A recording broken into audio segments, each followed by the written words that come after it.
Do you think that do you think your personalities have changed since you've had kids? Because there's this thing called, it's microchimerism or something like this, where your baby's cells, even your boy's DNA is lodged even within your the difference in your brain, different parts of your body, and it can stay with you for most of your life, at least 26, 30 years.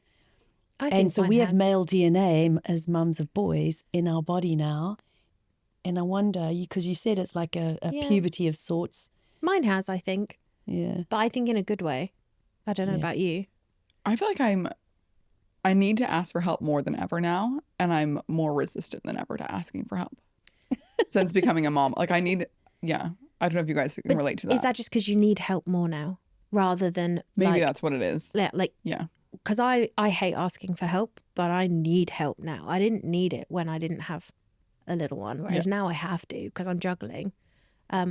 My son is a very sensitive soul, and I'm way more emotional than I used to be. I was always very emotional. I've always been a sensitive soul, but I was a marshmallow. It was soft on the inside, hard on the out.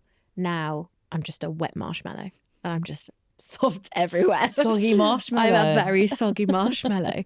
So I think my personality did change. And now I am not afraid to show that emotion. And I think I cried at Love Island the other day, if I'm completely honest. I just adverts get me, honestly, it's embarrassing. I'm an advert crier as well. The adverts are so good these days. I know. They pull on your heartstrings. Yeah, they do. It's designed for a drizz. But I do think my personality changed. And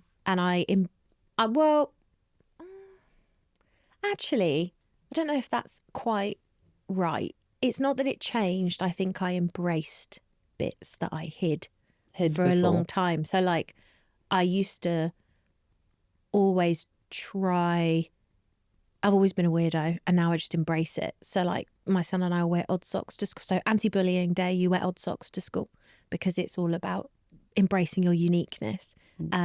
We wear odd socks most days, and we do it with pride. We openly, he'll be like, oh, so-and-so called me a weirdo at school, and I'll be like, great, I'm a weirdo. Isn't that fun? Why would you want to be like everybody else? That's boring. And I think having that little person and human in my life where I'm trying to teach them, it's actually helped me embrace my eccentricities as well. Yeah. So now I wear it as my little proud flag. I'm like, I'm a weirdo and I love it.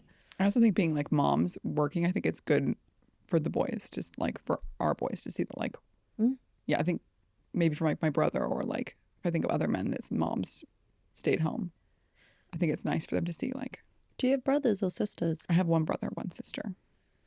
I always laugh because we had to serve my brother and my father dinner and then do the washing up. It was never shared. That's how old fashioned it was. I find that. Did you have to do that? No, but I remember vividly on Thanksgiving, the boys being the boys in our family, extended family, the boys' moms making them plates and bringing it to them and then taking it away. Serve their food, I still do it. So I wouldn't necessarily be doing that, but I find it and I think when I met my husband, who was happy and is a better cook than me and is happy to cook. Yeah. I was like, oh, this is a novelty. This is nice. Yeah. This man cooks dinner, and it wasn't even on the grill. Yeah. We didn't have any of that.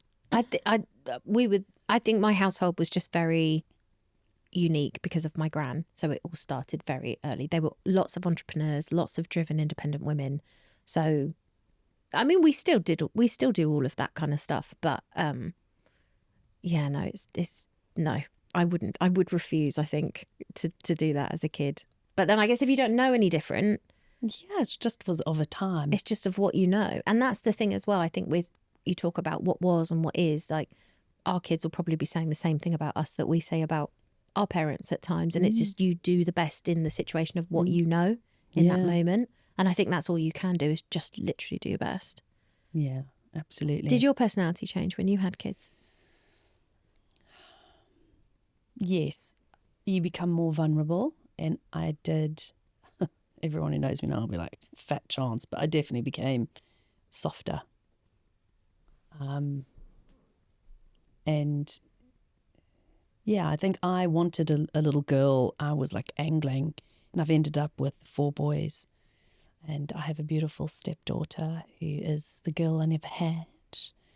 But I never had her when she was tiny, so we couldn't play Barbies and pink things and sing songs. But I just, with the boys, I think I suited boys, and I think it was right for me. You kind of get what you're given, and you don't know what's good for you. And each of them is completely different, and it's a learning curve. And I probably am a different mother to each one of them. I know people like to think that they're the same or that they're just one way, but the dynamics, everyone is such a different personality.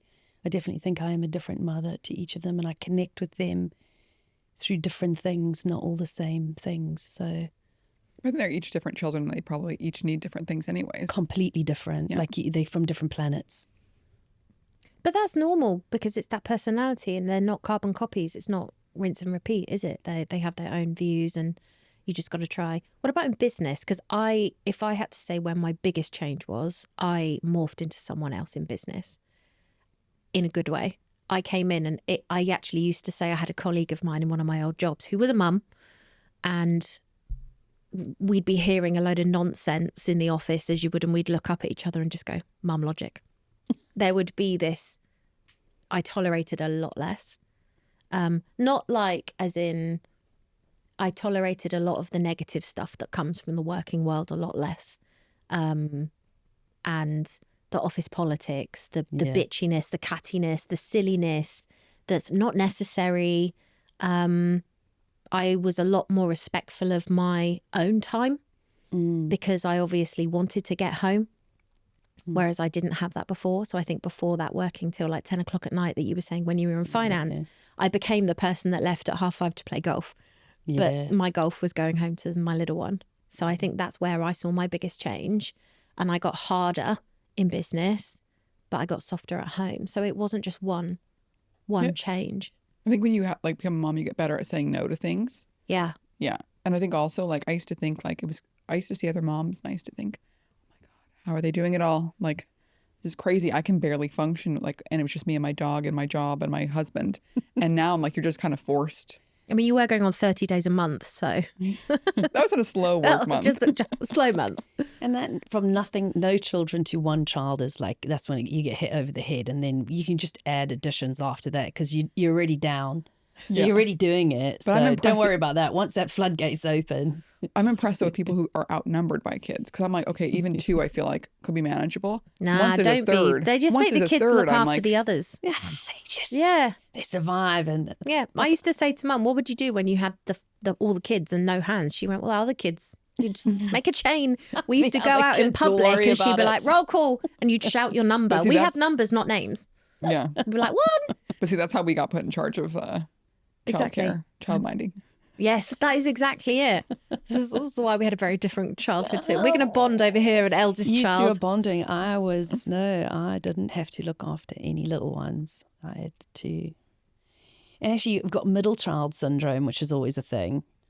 And I think in our family, my sister was a girl and I was a girl. My brother, middle child, was a boy. And then there's a difference, you see, because the boy is then the only boy.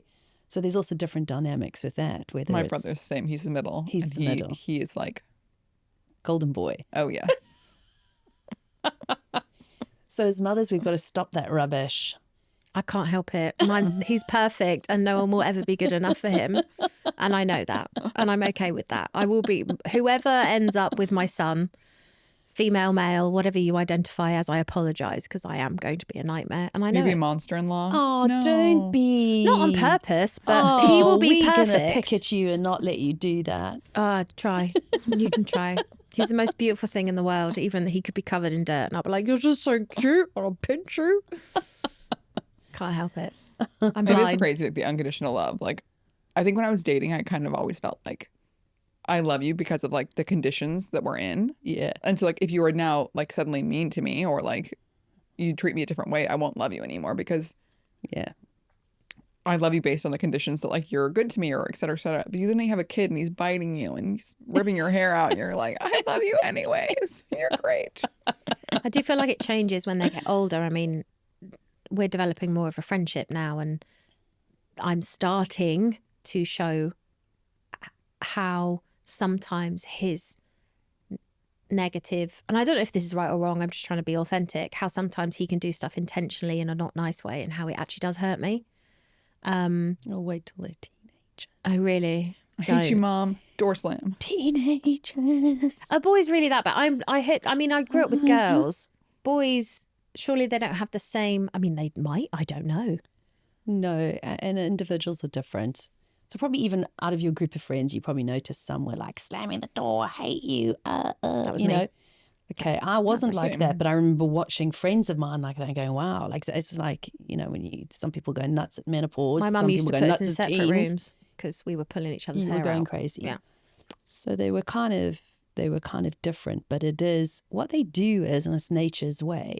There is a rejection. So where you're sick as thieves and they all amicable and amenable, it's nature's way that they start to sort of step out of the nest, question you, push you away. And they're kind of supposed to do that because they're gearing towards going out into the big wide world. That's the whole, they've got to leave the nest at some point.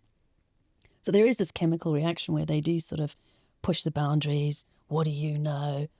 I mean, I used to laugh because when I started the business, they were like, creme de la creme. They used to call my cream stupid names and like, you know, oh, they'll ask me for some crappy fragrance, high street fragrance, which is just like a smelly piece of rubbish. And I'm like, well, we've got a whole collection of, I don't want your fragrance. I want,